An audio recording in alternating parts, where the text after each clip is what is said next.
anyway, it's just such a thrill to have our kids here and grandkids, and that's just what this is all about. And again, I'm thrilled to be here, so thank you very much.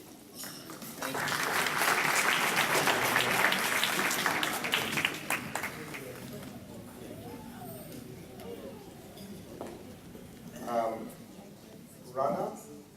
Is Rana Shanoy here?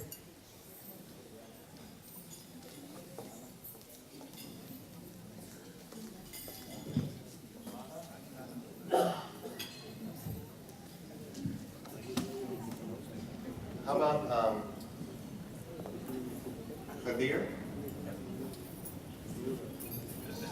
Kadir is my cousin, one of my cousins, and really happy to have him come here all the way from Charlotte, North Carolina. Good evening. Assalamu alaikum. I am their nephew, one of the first few that immigrated here a long time ago. I immigrated as a teenager. So to talk about them, we'll be here pretty much all night. So I'll talk about me, how they influenced my life. I immigrated as a teenager. We moved to an empty apartment. One of the first interactions I had with Ibrahim Uncle was he said, "Don't ask me for money. Don't ask me for things. If you need guidance, if you need advice, you can always call me." As a teenager, I did not know what to make of it, other than thinking this is not much help. And as a teenager, I came to discover MTV, Hollywood movies, so that he would ask me to listen to public radio and watch 60 Minutes. And he would ask me over and over again. So I started listening to public radio just to get him off my back. So, I went to get my first car with him many years back. So we went to go see a car, and the car stereo was pretty much broken. And the sales guy said it only plays FM radio. He said, "That's fine, that's all he needs." So a few years back, I went to go buy my own car. I could afford a brand new car. The sales guy told me this comes with a pre-packaged advanced stereo system. I told him all I need is FM radio. So he said it'd cost you another $1,000 for this package. I said, "No, I need FM radio, I'm not paying you $1,000. So at the end of the day, bargaining with him, he ended up giving me the stereo car that I wanted, always wanted when I was young, but I got for free. These are a few examples I told you as a teenager, but it had a big impact on my life for many years. I did not have friends who played loud music with their windows down, but I made friends who listened to NPR. All of them today are well-educated, cultured, friends who I can count on and rely on. Mama introduced me to public radio many years back, and I still watch and I still listen to the public radio. So they did a lot for us when we got here. Introduced to the community, their friend circle. They always invited to their home, every holiday, every event, every gathering. And they always met with other people around. And I never had one-on-one. My countdown, there were quite a few of us. So a few years back, they visited me in Phoenix. That was the first time I had one-on-one with them, and I was not married at that time. The three of us spent the weekend together. And I learned a lot about them in those 3 days. They told me about their experiences of coming and living here, raising kids, a lot of life lessons that I'm still yet to comprehend and understand. While they were in Phoenix, one morning, Mommy told me I'll make breakfast and then we'll head out to the cantina. I know she's a very good cook, So I went around and looked for the biggest pot I could find. I thought I'm going to have good food for the next few days. So she looked around and told me, we don't need much, so we don't need this much food. So, with her stern voice, so I just went and gave her the small pot. So I always known her to be a very authoritative person, no nonsense, very disciplined, very straightforward. I never met anyone held an argument and had the last word. She always speaks the last word. She treated all of us the way she treated Mubina and Zafreen. We can get away without listening to grandma, but we always listen to what she had to say. And when she asks you something, you do it. You don't ask any questions. So a few years back, Zafreen and the family visited me in Phoenix, and Zuriana wasn't listening to her. She was going around, she was trying to get her attention. So I told her, it must be different when you're at home with your parents' place. You must be listening to everybody. She turned around with a big smile. She told me, no. At my home, I have no control over my kid. They wouldn't even allow me to give her a timeout. But she said, he wasn't like that when I was a kid. So, don't take me wrong. She has always been, good to me, treated me well, happy to be around them. But anytime during the future, if I get in trouble, I want to borrow Zuriana's past. They were very generous when it comes to helping others in need. Don't expect a free hand from them. There's always saying, if you feed a person, but teach them how to fish. But their way of philosophy is, there's a fishing pole, go figure out how to fish. You will struggle, you will suffer, but they're always there to watch over you, until you succeed. As a teenager, I was not sure what to make of it, but now I understand the tough lessons they were trying to teach us. Mama and Mommy, on behalf of all my cousins in this generation, we thank you for the lifelong lessons, and some of this which we still yet to comprehend. I assume you will be, and also will be passing this to our kids and coming generations. Thank you.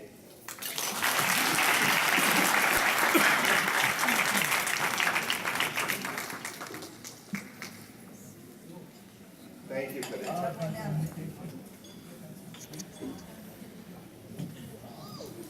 Rana, would you be able to come up? This is my cousin Rana.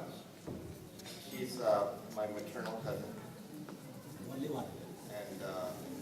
really pleased to have her come all the way from California here.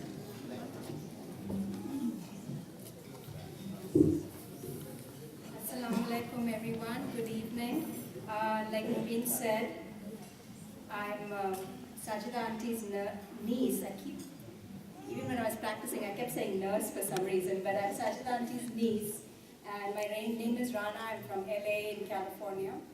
And I'm really happy to be here this evening to be part of this grand celebration. I just have a few slides. Oh yeah. So, and this is my family. They wish they could be here. They're losing out on a great food and great company, but they send their warmest wishes to both of you. And my father, he sends his warmest wishes and heartiest congratulations to both of you. As you can see, he's enjoying the sunny sands of Mauritius. So, yes, yeah, he's teaching. So he sends you his greatest wishes as well. Now, looking around here, what I want to see is, does this number mean anything to any of you? 6,625. The days of... no, it's, the number of miles that people have traveled from all over the US to come here and be part of this celebration.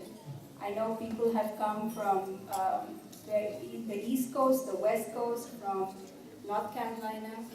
And this speaks volumes about Ibrahim Uncle and Sajida Auntie as to the life that they have lived so far and the great marriage that they've had for 50 years. So when I look back and see as we all know, marriage is not easy. So I wonder what their secret is. And I thought about it, and then I realized that what is Ibrahim Uncle's passion in life? Besides Sajida Auntie, of course. His life that he has spent in his career, he's been involved, he loves the physics. So he must have applied some of his learnings in science and physics to his marriage. So first Uncle tried this complicated formula to I think help with Auntie, and then he realized that he needs to get back to his basics. So a mini, very teeny tiny physics lesson. You know that there are two basic laws in physics, the law of inertia and the law of momentum. And the law of inertia basically states that an object at rest will not move unless a force acts upon it. And for a marriage to move forward, the couple needs to not let it stagnate, but work at it. And the law of momentum is the same thing. The couple has to actively participate and help move the marriage forward. And as you can see, they have worked for the last 50 years and have this beautiful family, highly accomplished children, and successful spouses, and the most wonderful grandchildren anyone can have. Now, a few words of observation from my own side. Been married for 16 years. I see that marriage is like a garden. We have to plant the seeds of love initially, and then continue to water it, nurture and nourish the marriage. And always remember that there will be many weeds of misunderstanding that you have to constantly keep removing. And as you can see, looking around this room, I can see a lush, thriving garden that Ibrahim Uncle and Auntie Sajida have created. Now lastly, I'd like to end with a Urdu poem or Sher-o-Shairi. I don't get a chance to do much of this. And for those who don't understand Urdu, I promise I'll translate. Ishq inka garche hai barson purana. Ishq inka garche hai barson purana. Magar mohabbat aaj bhi lagti nayi si. So that's the translation. Even though their love is so old, it still appears to be fresh and new. शीरी फरहाद को क्या लैला और मजनू को भी कर दिया पीछे जरा इनका कमाल देखिए. Even the classic love stories of the Indian Romeo and Juliet is no match for their love for each other. You have been an inspiration to all of us here, and I wish you all the very best for the rest of the years.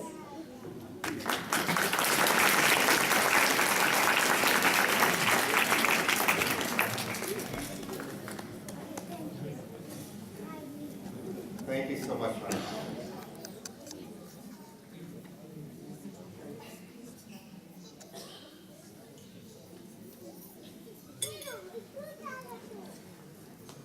I'd like to next introduce Anwar, my cousin, and he's been actually one of the cousins who's been a major force behind organizing this, and I'm going to have him introduce you.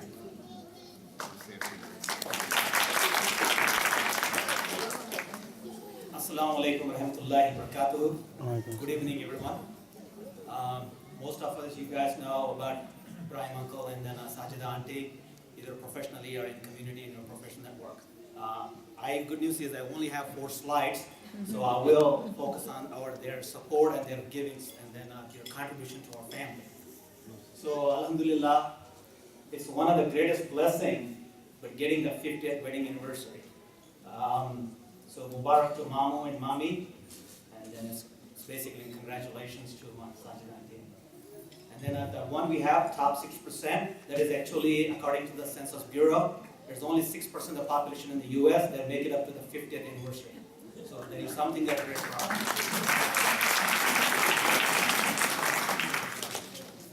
In the Dr. Ibrahim Syed and the Sajida Aunties, their legacy is, Alhamdulillah, they raised great children and grandchildren. You can see the living example here, Dr. Mubin Bhaiya and then Zafrina Appa and then their kids. Alhamdulillah, they're doing great.